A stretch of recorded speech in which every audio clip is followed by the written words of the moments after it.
کاریگری سے تیار کرتا اور ارادت مندی کے ہاتھوں سے پہنتا ہے۔ عزیزان مان، ان کی قوتوں کے اوپر عقیدہ رکھنے کے لیے ان کی عقیدت مندی، ان کی ارادت مندی پہلے شرط ہوتی ہے۔ اگر آپ کے دل میں ان کی عقیدت پہلے سے نہ ہو، ان کا آپ کے اوپر کوئی اثر نہیں ہوتا۔ اور آپ کو تو پتا ہے نا، پنجابی کا جڑا محاورہ وہ بڑا پتا ہے، پیر مندیاں نو کھاندا ہے، مندیاں نو کھاندا ہے۔ خدا تا سجدہ اش کر دی خدا، کیوں یکے اندر قیام آئی دبا پیرت۔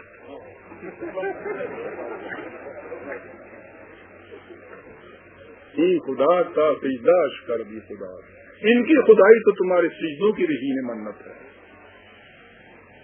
تو اگر کھڑا ہو جائے تو ان کی خدائی خود ختم ہو جاتی ہے۔ لیکن اس مسلمان کا کیا علاج کہ جس کی نماز میں بھی اب بقول اقبال کے سجدہ ہی سجدہ رہ گیا ہے، قیام اس کی نماز میں اب ہے ہی نہیں، اس میں کھڑا کہاں ہونا ہے۔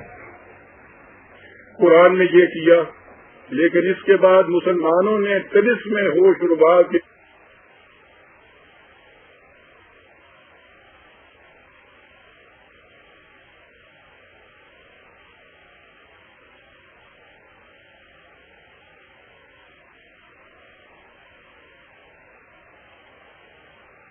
اور اس نے اب گنڈوں کے بعد اس کا بھی تہیہ کر لیا ہے۔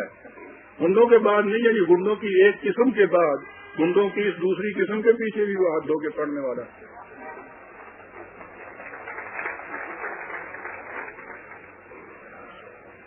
میں نے عزیزان ایمان بات شروع کی تھی تو خیال تھا کہ 2-4 افسانوں میں قصہ ختم ہو جائے گا، لیکن یہاں کیفیت یہ ہے کہ در بز میں تو میخی زد افسانہ سے افسانہ، یہاں بات سے بات نکلتی چلی جاتی ہے اور رات ختم ہو جانے پر بھی افسانہ ختم نہیں ہوتا۔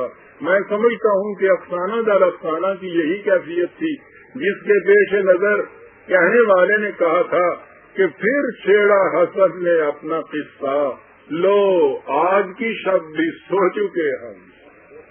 لیکن میں اب آپ کو مزید زحمت نہیں دینا چاہتا، بالخصوص اس لیے کہ بچے نانی اماں سے جو افسانے سنتے ہیں ان کا اثر یہ ہوتا ہے کہ انہیں نیند آ جاتی ہے، لیکن میرے بیان کردہ یہ افسانے ایسے ہیں جن سے صاحب احساس کی کئی راتوں کی نیند اڑ جاتی ہے،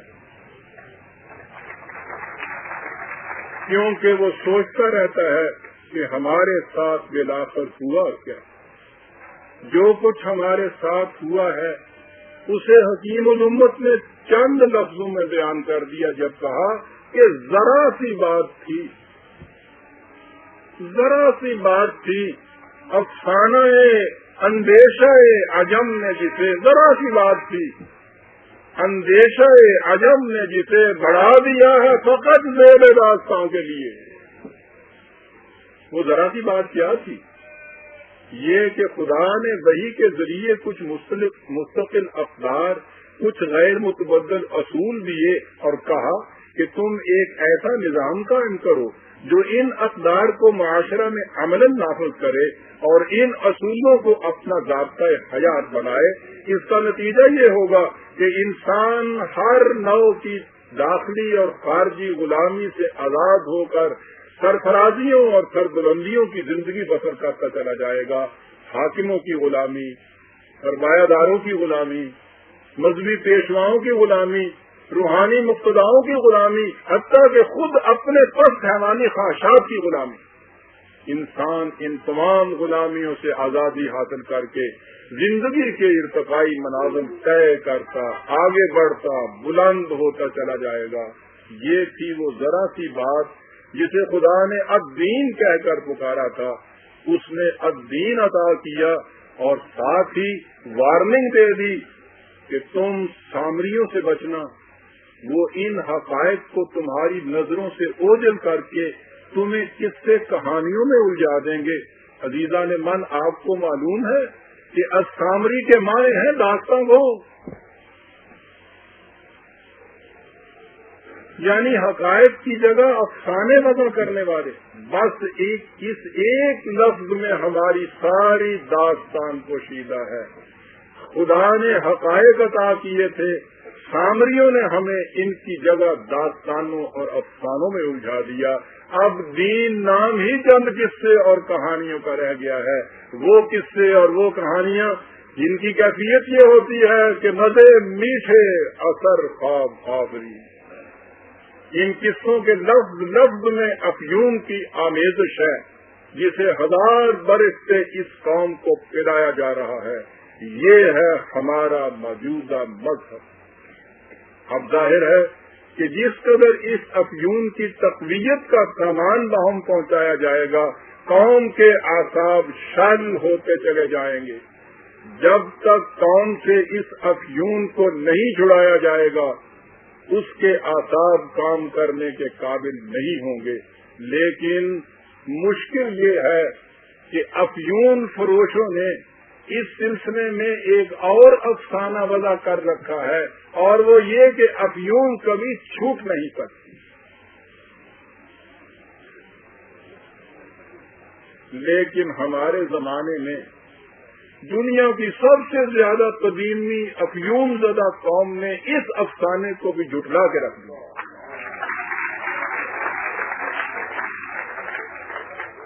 اس نے ایک ایسی انقلابی جھرجھری لی جس سے افیون ہی نہیں، لالا کے پودے تک کے جڑوں سے اٹھ گئے. لیکن اس قوم نے یہ جھرجھری کیسے لی، یہ داستان بھی سننے کے قابل ہے.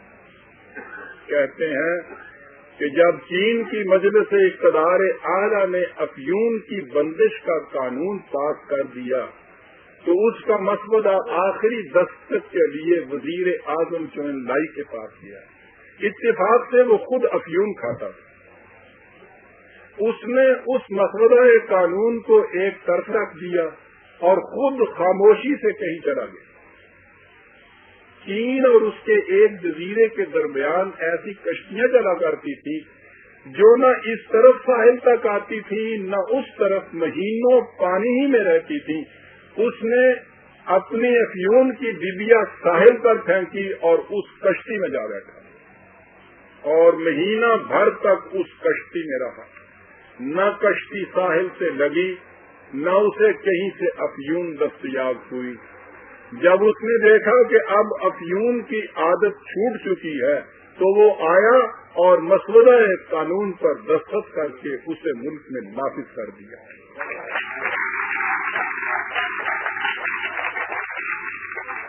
اس نے قرآن کی اس حقیقت کو پا لیا تھا کہ کبر مقتن عند اللہ ان تقولوا ما لا تفعلون. یہ بہت بری بات ہے کہ تم لوگوں سے وہ کچھ کہو جسے خود نہ کرو. قوموں سے افیون چھڑانے کا اس کے سوا کوئی اور طریقہ نہیں کہ افیون چھڑانے والے پہلے خود افیون چھوڑیں کہ یہی ہے امتوں کے مرض کہن کا چارہ. السلام علیکم ورحمۃ اللہ.